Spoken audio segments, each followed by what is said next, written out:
In the Bible, Paul explains that everyone has two bodies, a physical body and a spiritual body. Mediums use their spiritual bodies when they act as a communication bridge between the physical and spirit worlds.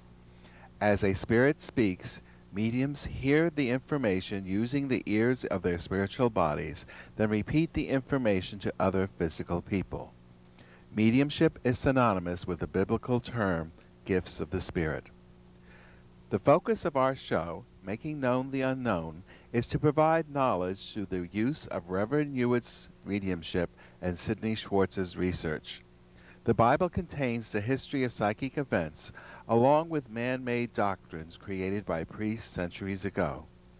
This show will explore the untruths which the Bible entrenched into our society. By uncovering these untruths, we encourage people everywhere to think for themselves with a critical mind.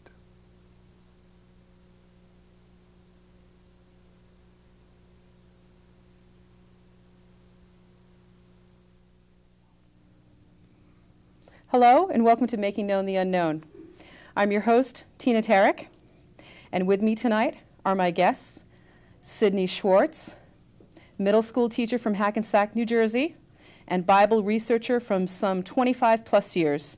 Welcome, Sidney. Hi, Tina. And Reverend Carl Hewitt, founder and pastor of Gifts of the Spirit Church in Chesterfield, Connecticut, and medium. Welcome, Carl. Ah, I see, no response. What I'm going to do first for our viewers is ask these two gentlemen to tell me why they're dressed this way this evening. And I'll start with Sidney, if you will. Well, I'm dressed as a medium from the Middle Ages.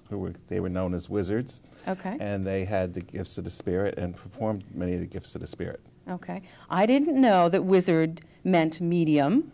That Well, it was the same thing. They were the wise ones, the wise ones, and they were wise because they knew how to use the gifts. Okay. Carl, who are you tonight? I'm dead. You're dead. So you have come on the set representing someone who's died. Yeah. Why on earth would you do that tonight? That's why I have a bad complexion. That's why you have a bad complexion. But why did you do this tonight? We know why Sidney did. Why did you do this? There was a time way back when those idiot priests said that if the people wanted to keep the bad spirits away from them, and they would dress up as spooks in horrible costumes, then the bad spirits would think that they were part of their clan, if you know what I mean. Okay. And they wouldn't bother them, you know. It's a bunch of hocus pocus that was created by a religion that should have their heads soaked in hot water for 6 hours. And I want to get out of this damn thing. Okay. Thank you, Carl. You can take your mask off now if you'd like to, because I know it's hot. For our viewers out there, just so you know, here's your glasses, Carl. Yeah, your face is red. We thought we'd have a little fun tonight, since this show is going to be aired on Halloween, and we would title this week's show, Spooks and Saints. And believe it or not, they both have a lot more in common than you think. So we're going to dive into a little bit about the history of Halloween, ancient history, right? Mm-hmm. Bringing it forward, going through the different cultures, of which these two gentlemen know quite a bit about. And in fact, evidently, there is something that does change in the season this time of year with respect to energy. Now, I'm not going to get into that yet. I know Carl's anxious to share that. What I wanted to do first, as promised, now that you have your mask off, I wanted to share with our viewers an email that we received from one of you. And I'll share a little bit of it, and I'll throw it over to Sidney and Carl and ask for their feedback, as I usually do. Here we go. I just wanted to send you a quick note to let you know that I finished reading your book, My First Encounter with an Angel. And I really, really enjoyed it. The information from A1 helped confirm many things I've read about, but wasn't necessarily convinced of, if that makes any sense. Thanks so much for sharing your story and for helping to enlighten me. I've since given the book to my sister-in-law to read and hope that she enjoys it just as much. I've been continuing to look for material to read to help in answering further questions, which is a good thing.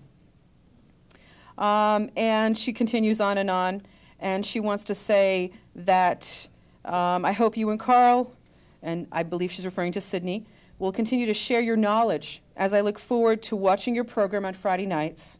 I'm also looking forward to your next book, so please let me know when it's available. Thanks much. And we thank that viewer for sharing that with us. do. Okay.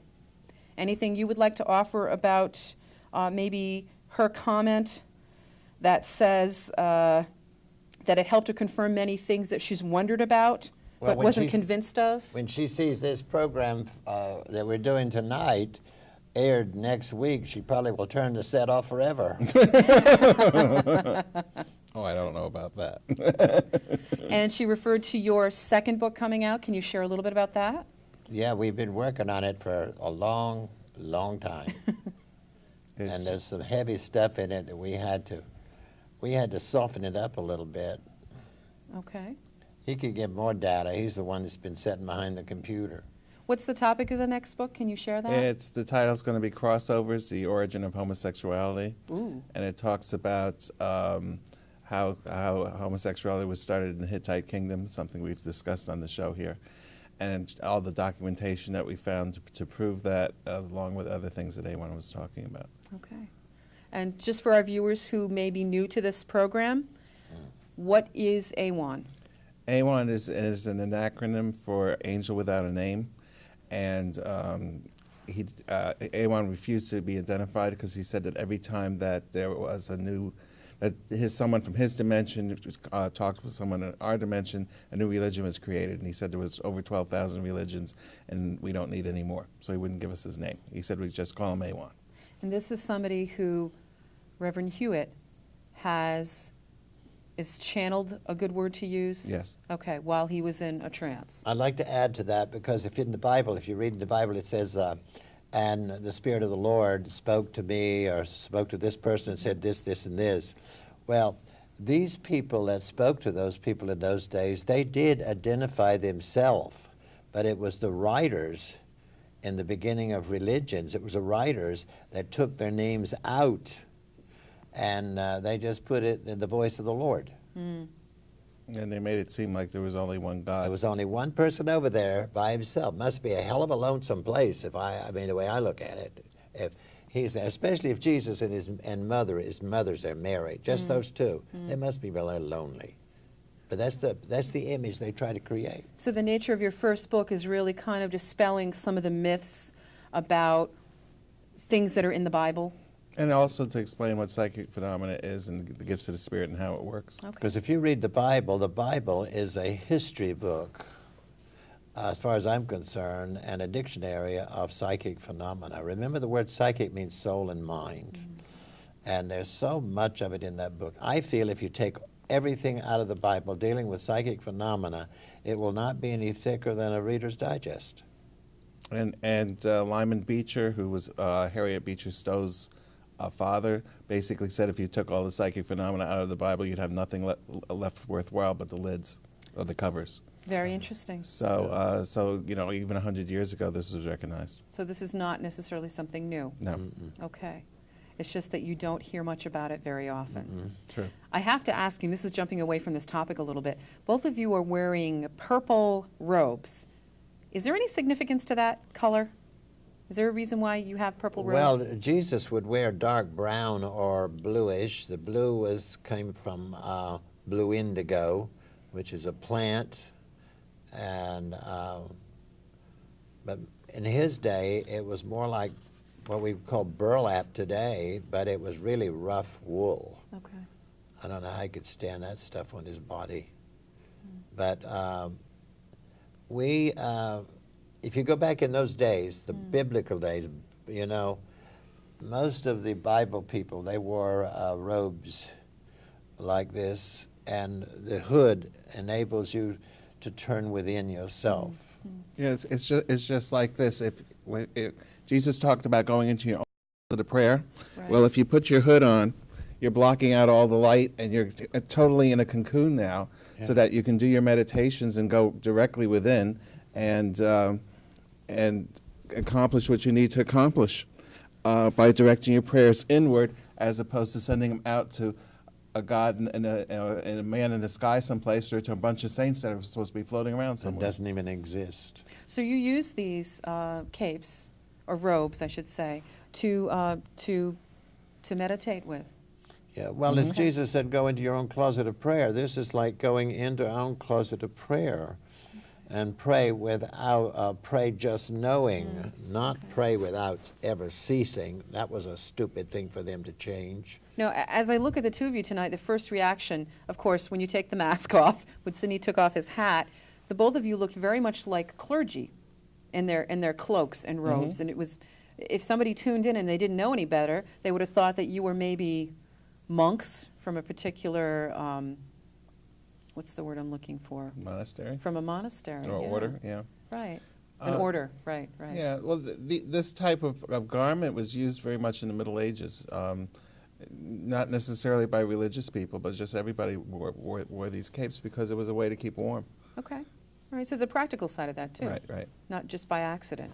But it almost seems these days that they're reserved for a very special purpose. You don't see many people walking around with these on. Right. And I'm sure heads would probably turn if Right. people did see you go down to a local store and do your grocery shopping with these on. And unlike with the wizard's hat, this shape is quite important because the medium's trumpet, which is collapsed, which is one of these, is one of the communications from the spirit world that certain types of mediums could perform.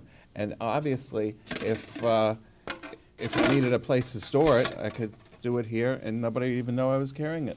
Oh, interesting. I could simply wear it. But the medium's trumpet has to be made out of metal of some sort, and the ectoplasm is withdrawn from the medium's body. They make a voice box, and this becomes like a megaphone or an amplifier. You can actually hear the voice of spirit.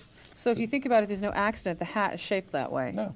Okay. No. Let me add to this, to all the viewers out there, when you go down the highway and you see a church and you see this up on top of the steeple, remember, this goes all the way back to the days that people would listen to the voice of spirit coming through the trumpet.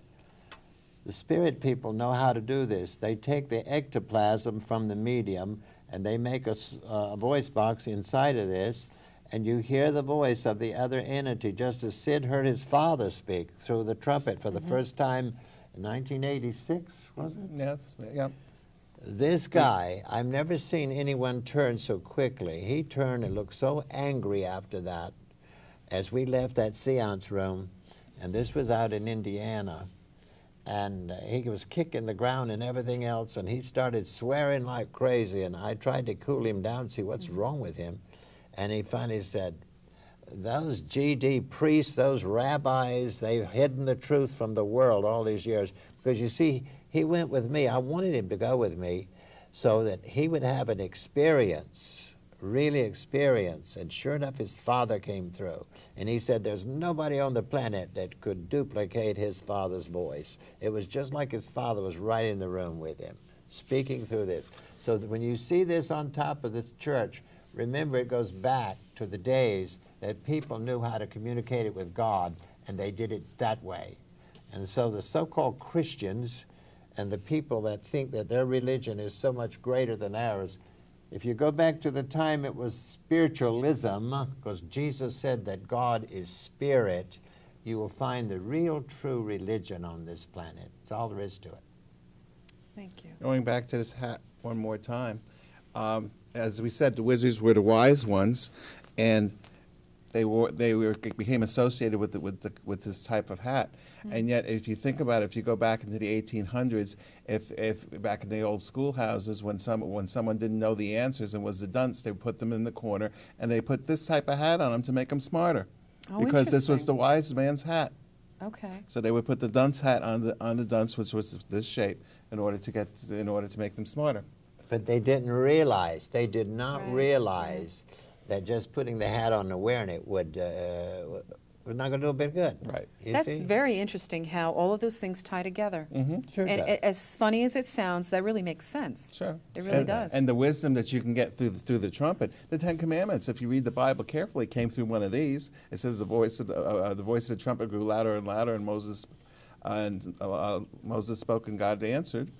And he said the Ten Commandments through this. So wisdom can come through this, and That's why wisdom was associated with the hat. That brings up another comment. Okay. Because you know me, I ask lots of questions, Right. and when there's somebody talking to me from the other dimension, I ask questions. So I ask questions.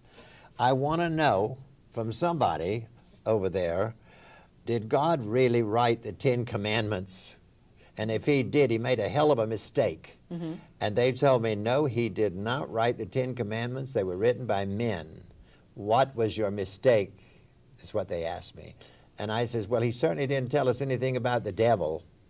And that would have been very important for God to tell us something about the devil. It is not mentioned. And so my last remark was, well, when I get over there, I'm going to ask him, if I can find him, I'm going to ask him why he made such a mistake with the 10 Commandments. Well, I'm going to take that as a segue into something else now, Okay. which is that we're going to dive into some of the origins of the holiday of Halloween and why it's celebrated, how it came to be. And it has a very interesting religious foundation. No matter what country you go to, what part of the world, it's very interesting. And I will probably talk a little bit, and then I'll probably throw it back and forth because I know the two of you are experts in a lot of this, and maybe some of our viewers may already be aware of a lot of this information, but I believe that All Saints' Day was actually begun in England, and from some things that I had read, that they did not want to celebrate it because they didn't believe in saints, but the rest of the world had adopted All Saints' No, Day. you got it a little bit backwards, Tina. Okay, thank you. Around 800, the Pope moved All Saints' Day to match the pagan holidays that took place around Thank you. Halloween. Okay. Because November 1st is New Year's according to the pagan calendar, and the 31st was All Hallows Eve, which was when supposedly the spirits of the dead could come back and communicate and raise havoc with the physical. Okay. So the Pope moved that around the year 800. After Henry VIII couldn't get his divorce from his first wife, he broke away from the Catholic Church. It was Okay. a little bit after Martin Luther, so the Protestant movement had begun.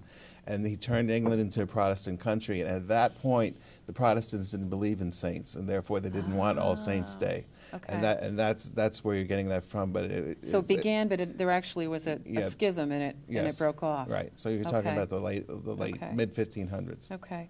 What is this that I read something about, I guess England being mostly Protestant at some time in the past really didn't believe in a lot of this. And I guess a gentleman by the name of Guy Fawkes, who was a Catholic, had tried to burn down the Parliament building in England. He was ahead of his time. He was a terrorist. He brought a bunch of gunpowder into the Parliament building and wanted to explode it.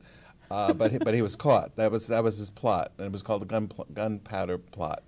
And they were all executed. But apparently they used to burn these bonfires, which was one of the customs of going way back into Celtic times, centuries before, where at this time of year they would burn fires, so that's where that all came from. Okay, Yeah. all right.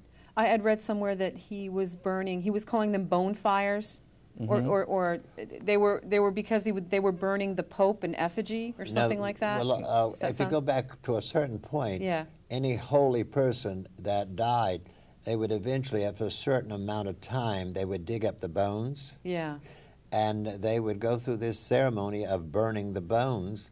And then later on in life, this is where the word bonfire came in. So that really is true. Yeah. See, a lot of this I had read, and I thought some of this is more myth than truth, and so I'm glad that you can clarify this. Even in the Bible, if you read about the death of Elisha, somebody came around after he died, and they didn't exactly dig up his bones, but they touched his bones somehow, or maybe they did dig them up, and all of a sudden they were healed. So there was this Really? thought that these saintly mediumistic people had these supernatural powers and that could heal people. So that this is part of the reason that this concept of digging up the bones came from. Right, okay, all right, thank you. Now, I also looked into, tried to get into the origins of the jack-o'-lanterns, the pumpkins, that we now carve out and we light up, and that has, even that has a background with respect to the devil and his relationship to God and a guy named Jack. And Jack being so bad, basically he wasn't allowed into heaven, and he kind of did something against the devil, and so this man was forced to roam the earth, I guess. And what he did was lit a turnip, I guess in those days, because turnips were native to that area of the country. The tradition actually began with turnips and not pumpkins, but pumpkins, I guess, were brought over here or planted here and began their life. Right. And that's where the whole notion of a jack-o'-lantern came from. I thought that was fascinating. But again, a relationship with God and the devil. Mm-hmm. And because of a fear. And the fires. Right. And the fires that go back to the Celtic times when they would burn it at this time of year. And here we are today doing this. Right, and the shadows that the candle makes gives it a little bit spooky, which keeps the evil spirits away. It all overlaps. It's very, very interesting. I was also looking at this tradition that we have in some areas of bobbing for apples. I thought that was very interesting, that the Romans conquered the Celtic territory and combined two festivals. Feralia, who was a festival where Romans commemorated the passing of the dead. The Romans commemorated that. Right. And to honor Pomona, the goddess of fruit and trees. So because Pomona symbolized the apple, they incorporated the two together for the tradition of bobbing for apples. I just thought that was fascinating. Mm-hmm. How all of this really has a lot of roots and basis in religion, and now it's really, I guess, what you could call a pagan holiday. A lot of maybe what these symbols mean is lost and gone. And I think if most people realized that they had a basis in some religious ignorance, they probably wouldn't do some of this. So it kind of astounds me sometimes. I used to, on my way to work, I pass a Catholic parochial school.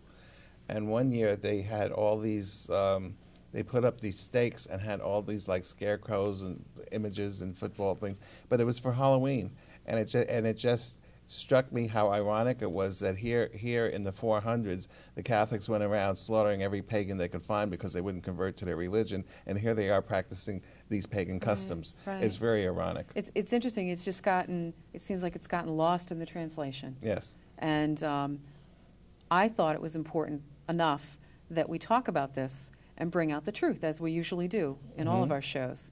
And how interesting that this would tie in with this holiday, and that we would be sharing this with our viewers on Halloween night. Right. The other piece that I wanted to tie in with this, and we're going to go in that direction, is that it looked like this All Saints Day was followed by All Souls Day, a day the church was supposed to honor the dead.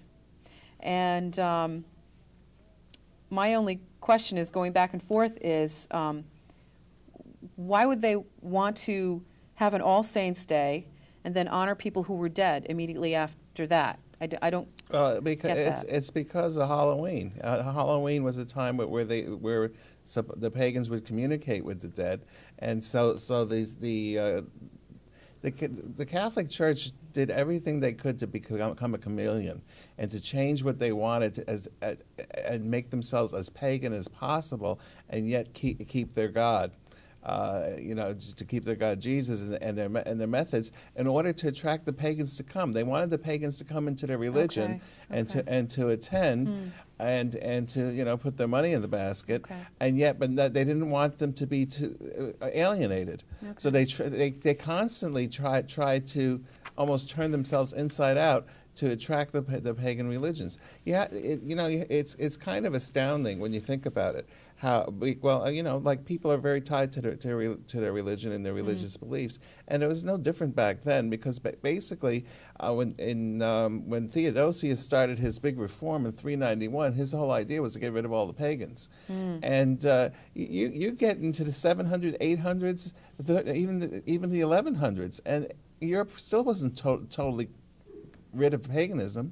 They were still practicing that a lot of it had to go underground, and it wasn't practiced out in the open that much, but it was still there. They still had trouble, because the pagans still kept their beliefs as much as they could. So they're trying to keep the best of both going so they don't Right. lose their following, Right. maybe lose the money that they would give them Exactly. as a result of this? Yep.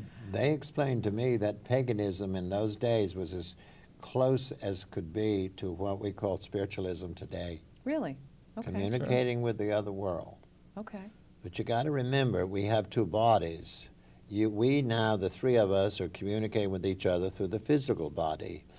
If we die, we would go to whatever dimension that we created here while we're in the physical, and we could communicate with people back here in the physical if they had the knowledge to do that. But they have to learn to shut down the physical, raise the spirit. That's what's meant in the Bible in Christ, is it? Mm-hmm. You have to shut down the physical and to raise the spirit. But when people are brainwashed through and under mind control that God is out there and their thoughts are out there all the time, their focus is out there, then they never have a chance to educate their spirit body. The spirit body is asleep. It is sound asleep. And everybody, because if it wasn't, the brain would be operating. Our brain operates only about 10%. Just enough to keep the body going and just enough to keep us in social consciousness. That's all. That's very scary.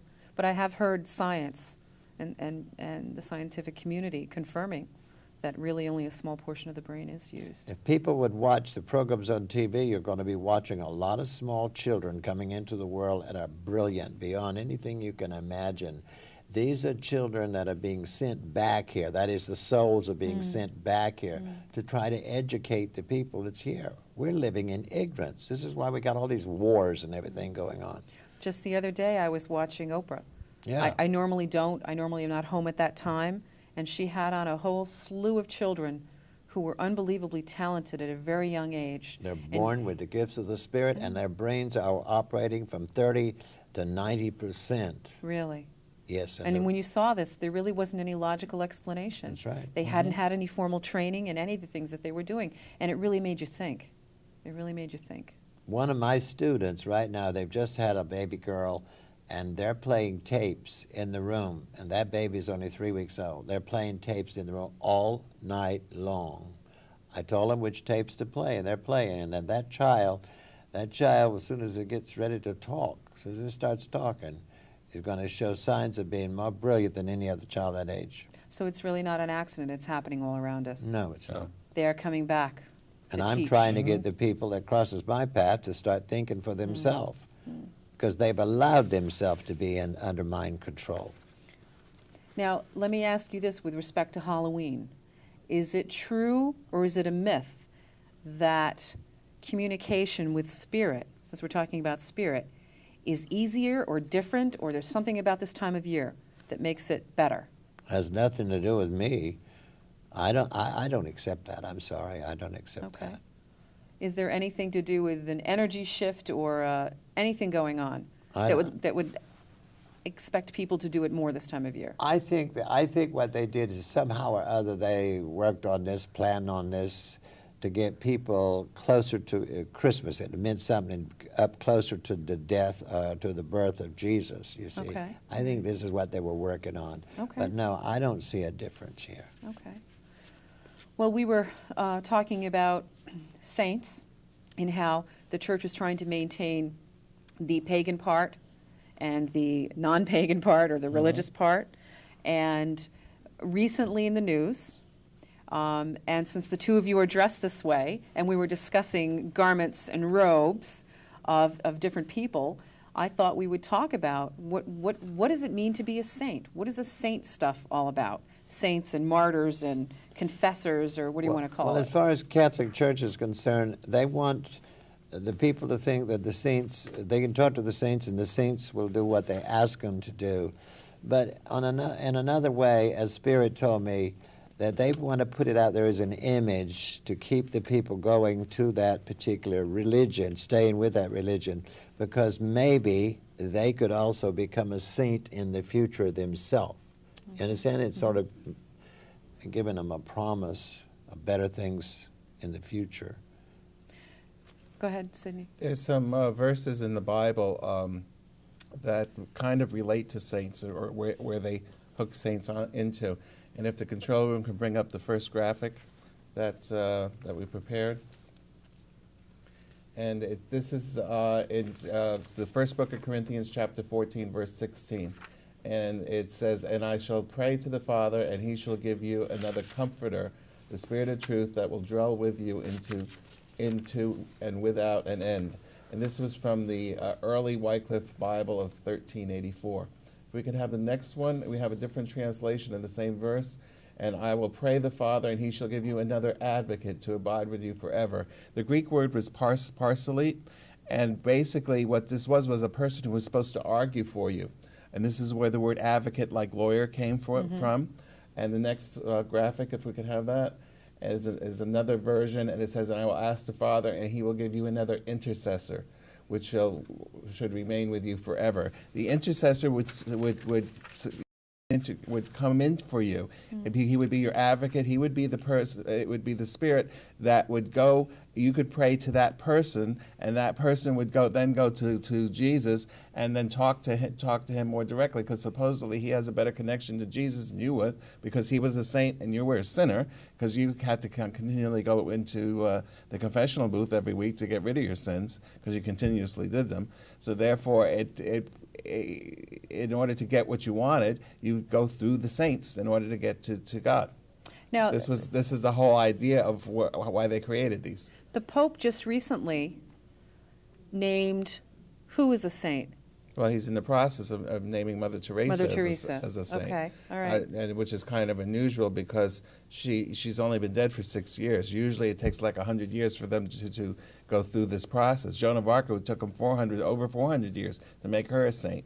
But since Mother Teresa is so popular, she's coming up soon. You know, I read something that this particular Pope named more saints in his 25-year term than all the other popes in history ever combined. That's right. Is that true? That's true. Why do you suppose he did that? Because it's a way to keep the people interested in the church. He also was very, very cognizant of who he was making a saint. So in other words, he might have a saint from Ecuador, he might have one from Peru, and one from this country, and one from that country. So they would have a national saint. So they would be more interested to pray to that saint and to be, remain faithful to the church. So you got to Yep. remember that the Pope is only a figurehead, and the whole place is run by the cardinals. And because of all of the sex scandals and everything else like that that's happened in the last 2 or 3 years, he's doing that. And again, it's sort of a promissory thing that the people who stay, with the flock, there's a chance they might become a saint themselves in the future. And it's a create a different image. Now, the people who are made saints have to be Catholic, I'm guessing, Yeah. I assume? Yeah. Okay. What are any of the other requirements for being a saint? You have to do a miracle. You have to do a miracle. You have to be able to prove a miracle. Okay. It usually takes a whole bunch of documentation. There was a show on 60 Minutes a couple of weeks ago. It said it takes $1 million to go to investigate whether or not there were a person's a saint or not. $1 million to make a saint? Yep. Are you kidding me? No. That's what it said. Yeah. So if this Pope has designated more saints in 25 years than in all history, and I'm guessing it probably goes into the hundreds, that's a lot of money Yeah. to make someone a saint. Well, they need a lot of money. They right must now. be pretty darn good if they're a saint, if they can create miracles. They don't create them. But the thing you have to understand is that, as far as sainthood goes, no matter what the Pope says or what ceremony he holds or how much holy water he sprinkles, it doesn't really affect the soul of that person. That person's soul is there's no change. It's just how people on the earth plane are going to interact with this person based on the myths that the church is telling them. Exactly. Are these saints possibly clairvoyant or clairaudient or mediums? Some of them were. Some of them are. Okay. Some of them were. Some of them could levitate. Some of them could bilocate, be in two places at once. Some of them had stigmata. Some of them could speak in tongues. Joan of Arc was clairaudient. Okay. So some of them were. Okay. And others of them were made saints because their parents gave enough money to donated enough money to the church, so they gave them the title. Oh boy, the money game again. Yeah. St. Francis of Assisi, his parents were very wealthy, and they paid a tremendous amount of money to the church. And of course, after he died, you know, he was canonized as a saint. He paid for it. Now, His isn't it parents also did. true that the Pope has to be able to tell if these people, I read someplace, these saints actually went to heaven after they died? Give me a break. Well, I think Give I read me that a someplace. Is break. that true? Did you also find that? Give Well, me a if that's the break. case, then he's mediumistic, and you know. Is the Pope a medium? Does he talk to God? Listen, everybody that dies, I don't care who they are, even those rotten people out there, they go to the other dimension. You can call it heaven if you want to. Heaven is a state of mind. And, you know, I asked Spirit one time, I said, okay, I've been listening to you people for a long time now. You're teaching me. I says, I want to know. I don't think I'm perfect. I've done some bad things. They said, you've never done anything bad.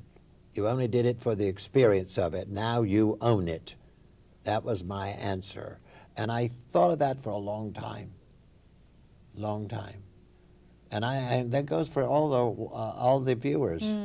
I don't care who you are. When you die, you're going to go into another dimension, and there is no such thing as hell. If you've got that in your mind, go wash your brain. Go soak your brain in hot water. So is the Pope a medium, like you? He could. Well, he could be. I don't know. I'd have to be in. But I saw something happen to him one time when he Okay. came out to this country, and he was in San Francisco. Yes. And if anybody saw that, they would wonder what's going on. When this white dove tried to attack the top of his head. Oh my God, that's right. Absolutely. I remember that. I remember that. The dove went "Zoo," just like this. It pulled away, and then somebody was fanning, trying to get the dove to get out of, and they were trying to avoid getting into the picture. Spirit people can manipulate birds the easiest That's of all right. animals. All That's right. right. All right. You didn't know the answer. I'm going to ask you this question. What does Jesus think of the Pope? I'm not going to say it. You can't see even a little bit of it? Well, Jesus don't like that religion. Okay. He said they changed too much, because the one thing he said they changed, he said, in my Father's house are many dimensions. And they changed it to, in my Father's house are many mansions. He said they changed a tremendous. He said the only thing he ever taught when he was here was the gifts of the Spirit. That was it. And he told me, go forward and teach the gifts of the Spirit as we have taught you. That's what I've been teaching him, and that's what I've been teaching all the other people. Well, his mother was made a saint because they figured she was close, first at hand. This was her son. They made her a saint. She died at 87 years old, heavy in the build of the body, and she was buried in the ground, very close to the tomb where he was buried. He was put his body. Was she a medium? Did she create miracles? His mother, her mother, Yes. Jesus' grandmother, was the one that was the medium. Oh. She was the medium. We don't hear anything about her. Oh, no, you don't hear anything about her, because they took it all out of the books. Oh. Because when he was 6 years old, he rushed downstairs one morning, and he told his grandmother that he had a dream. He says he dreamed he was standing on the edge of the sea, and he said the storms, the clouds and the storms were rolling, and the thunder was lightning. And he said somebody gave him a wand, put a wand in his hand, and they told him to strike the sand, and he did. He struck the sand, and then all of a sudden everything turned into trees and flowers and singing birds, and then a voice came out, very loud voice, and it says, there is no death. There is no death. And that was a dream he had, because she could interpret dreams. She was also clairvoyant, which means clear seeing. She was clairaudient, meaning she was able to hear the voices of spirit.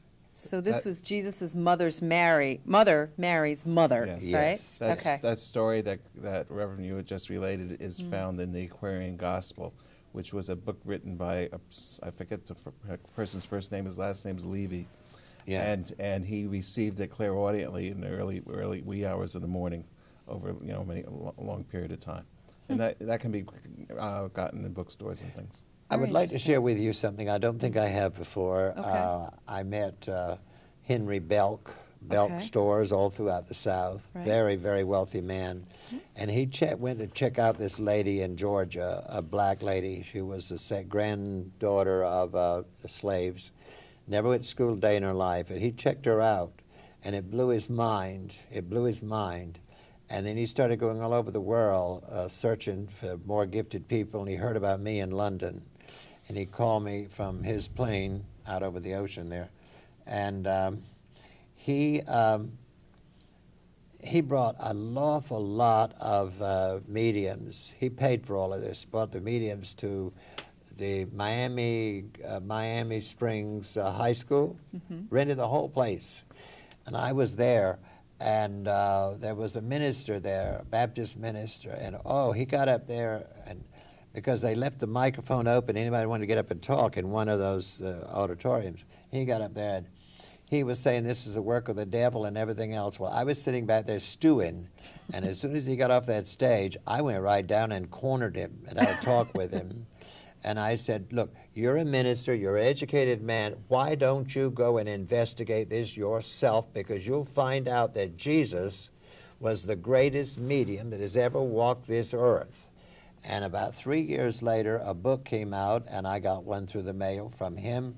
And the name of it was Jesus Christ Super Psychic. This is the book that this man wrote. Yep, this is what he wrote. And if anybody wants it, I think they can find it at some used bookstores or about Amazon.com or somebody like Or that. bookfinder.com is a good place to get used books. Okay. Yeah. And so this man, did you minister. actually read the book? Tell me what it's about a little bit. He found out that he was the greatest medium of all Okay, time, and all this right. is all he taught. All right. He taught his students, out of 12, only 3 of them, Peter, James, and John, developed to his satisfaction. This is why he only had those 3 go up on the mountain when the Mount of Transfiguration. That was why there's only 3 of them up there with him, because the others were not ready for this to experience the psychic phenomena or the manifestation of Moses and Elijah. You see, and all of this is in the book, in the Bible. Luke chapter 9, verse 28. Yeah. That's Sidney, the Walking Bible. Yeah. Walking Bible here. You know, I had a question about somebody who was a medium in history. We've all read about her. And she was burned at the stake, but now she's a saint. Joan of Arc. Yep. Sidney, you researched something about that. That totally confuses me. Well, my question is this to the masses of people that I'm trying to get them to open their mind. Who has the power here in physical form that can make somebody over there in that dimension a saint? I'd like somebody to give me that answer. There is nobody here that can do that. They can do it, they can pretend it, but they cannot do it. Not the Pope, huh? Not the He Pope. doesn't have the power. Absolutely not. Okay. Because these are questions I've asked. All right, Sidney. Joan of Arc was a clairaudient. She heard voices of spirit. The voices of spirit asked her to get involved in getting the Prince of France, the Dauphin, crowned king. He couldn't be crowned king because the cathedral where the ceremony had to take place was in English hands. It was during the 100 Years' War, and England was occupying a lot of France. So she started to lead. She led the battles of Orleans and started to reconquer France. Reconquered the city of Reims so that the king could be crowned. She was supposed to. That was supposed to be the end of her mission, but she wanted to liberate all of France, especially Paris. She was captured by the English, and the English despised her because she was the enemy. So the English priests set out a trial claiming that she was a witch. And because in those days, that was just before the whole witch craze was going to start. Okay. And so they succeeded in condemning her as a witch and burning her as a witch. But yet, the church all of a sudden changed its mind 420 years later and canonized her as a saint. Why do you think? That makes no sense at all. She became a national hero to France because they looked at her as almost like a savior.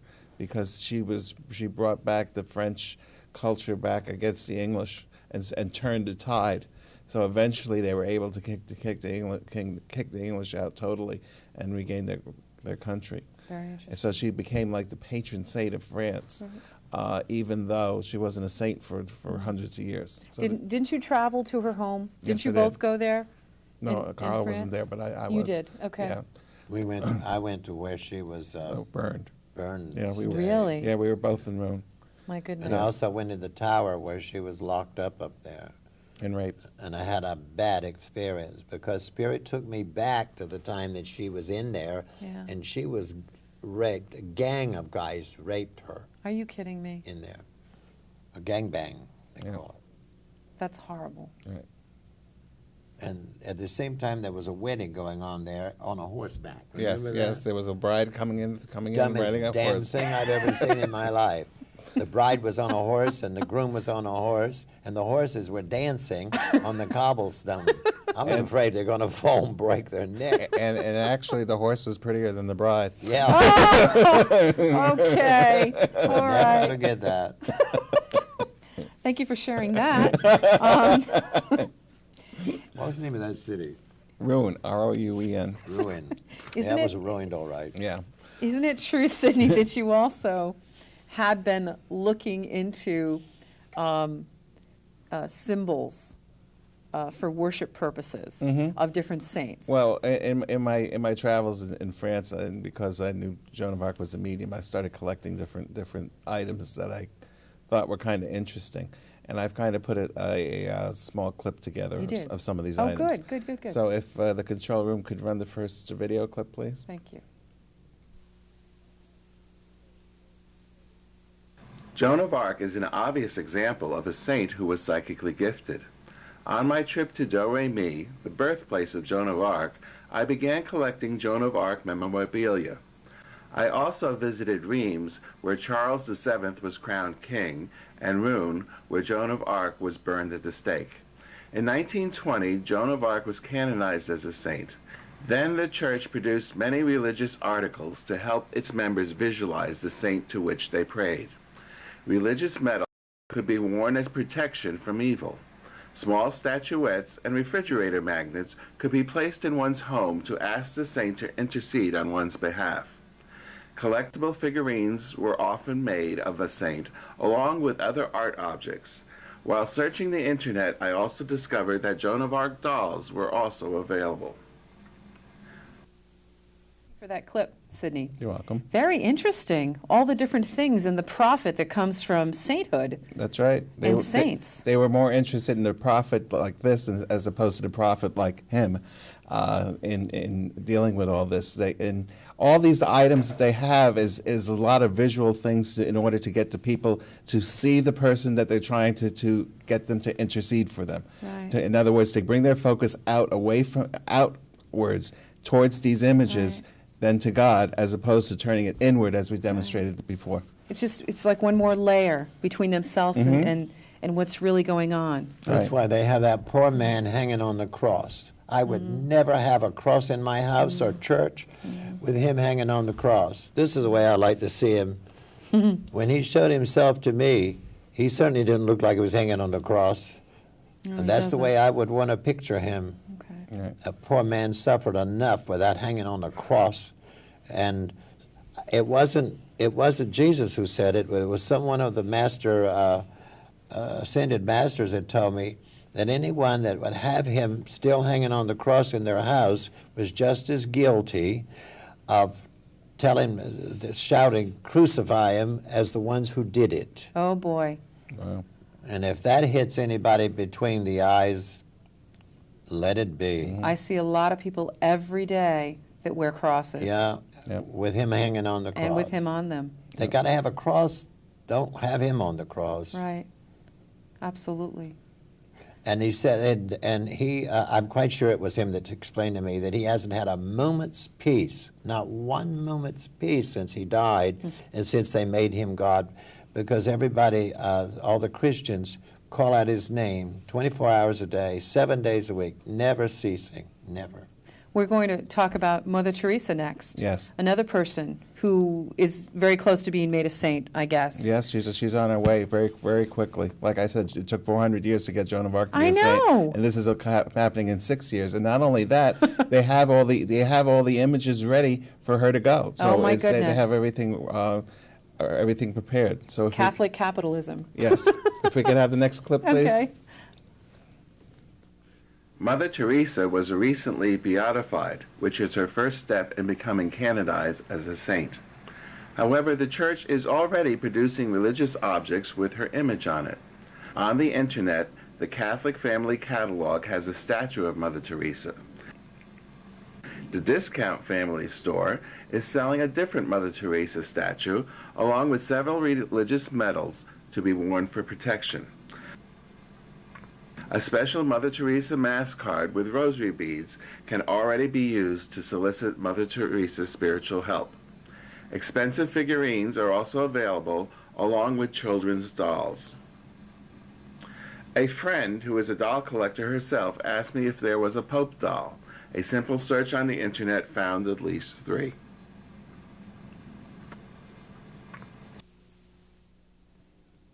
That's really something. I hate to say this, but when I see Joan of Arc things, Mother Teresa dolls, possibly Pope dolls coming, where are Barbie and Ken amongst all of this? What will children be playing with? I'm not sure. You know? Mind control in high gear.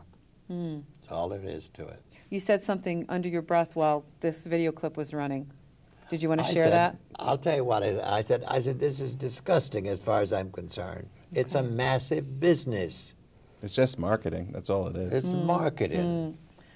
There was one other little piece that I wanted to talk about that, and it had to do with these type of vestments, it's called. And if Sidney wants to share a little bit about that, and then Carl, I'm going to ask you for what we call the bomb of the week, and then we're going to wrap up the show. I think that will be good. Go ahead, Are Sidney. you talking about the Cardinals vestments? Yeah.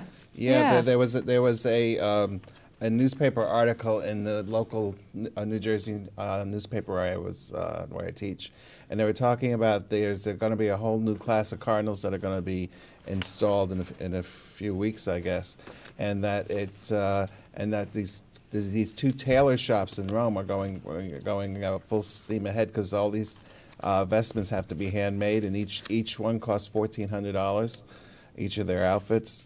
And that's just the one outfit, you know. It's very expensive stuff. $1,400 for their gown, their robe, Right, their whatever right. their attire is. Well, that's a good business for somebody there. Sure. This one store has a monopoly for about 400 years, and then the second tailor store started to, come in on it. $1 million to make a saint, $1,400 for robes. What a business! Yep, Products being sold everywhere, that's right. even before somebody's even become a saint, before someone's even no longer a pope. Very interesting business. Yep, All in the name of money. money, religion, all connected. Money and power. Carl, The bomb of the week, huh? what's the bomb of the week? What do you want to share with our viewers that you'd like them to know? Okay, this bothers me to share this with you people out there because if we went backwards, if we could go back to a few days before 9/11 and someone would make a prediction that this is going to happen, well, there would have been an awful lot of people to say, you're out of your mind. You're out of your mind, anybody taking an airplane and use it as a weapon. Well, I'm going to tell you something they've been showing me lately that is very frightening. And I would not take this lightly if I were any of you. The leader of the terrorist group, who has a lot of money, and all the money comes from oil, and the banking system is Lloyd's of London. As of this moment, he owns 25 ships, and the ships are made into Navy ships. And his next big move is he's been training the men. This is why nothing as big has happened. He's been training the men to be suicide bombers, you want to call them, And they're going to be sailing the high seas, and what's in their sights as targets is going to be the big cruise liners with it full of vacationers for this season. And this is a nightmare for me. I've had it so many times. I've tried to say it 2 or 3 times, but we ran out of time before. So I talked with our host here, and this is why she's allowing me to talk about it now. So if you are taking a cruise or thinking of cruise, I would suggest you do something else and stay in this country. Because out on the high seas, there's nobody to protect that boat, that single boat out there. And I don't think the Navy can surround the boats and stay out there. I don't know what's going to happen, except if this happens, my God, it's a horrible scene that I've been getting, beyond anything you can imagine. Now, we've had some fun tonight. We've shared some very interesting history about saints, Halloween, and what have you. But Carl, because of the gift that you have, which you could say is a gift, maybe sometimes a burden when you have to share things like this with other people, this is what you live with I've every already day. contacted the authorities in Washington, and they have me on record because of other events that have happened through the years. So I'm on their computer, and they know I'm not a crackpot. And they're in touch with me all the time, and I'm in touch with them, and this has already been reported. I hope and pray it doesn't happen. But those people are not going to stop. They think that this land here was stolen from the Indians, and it belongs to them, and they want to kill all the Americans so that they can come here and take over this land, all of the United States. And what they're going to do, don't think it's over, people, just because it's been quiet a little bit here since 9/11. Don't think it's over with. They're waiting for the big one. And the big one, as I see it, is the death on the high seas out there. The thing I didn't mention was there's a lot of sharks out there, too, especially in the Caribbean. And I was seeing things dealing with the sharks that I don't even want to talk about. Okay. Picture that yourself. That's fair enough, Carl. Thank you for sharing that with our viewers. Hopefully it will get through to some people. This is very serious, even though our show tonight was more fun than serious. Just hope it don't happen. As usual, I want to thank my guests, Sidney Schwartz and Reverend Carl Hewitt. Thank you, Tina. I want to remind our viewers to keep tuning in every Friday, 8:30 to 9:30 Adelphia, that My First Encounter with an Angel, their first book, you can contact them regarding this book.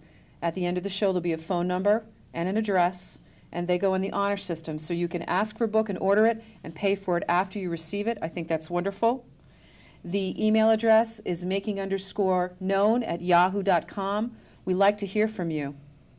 And tell your friends about the show, because it's going everywhere it can in the United States.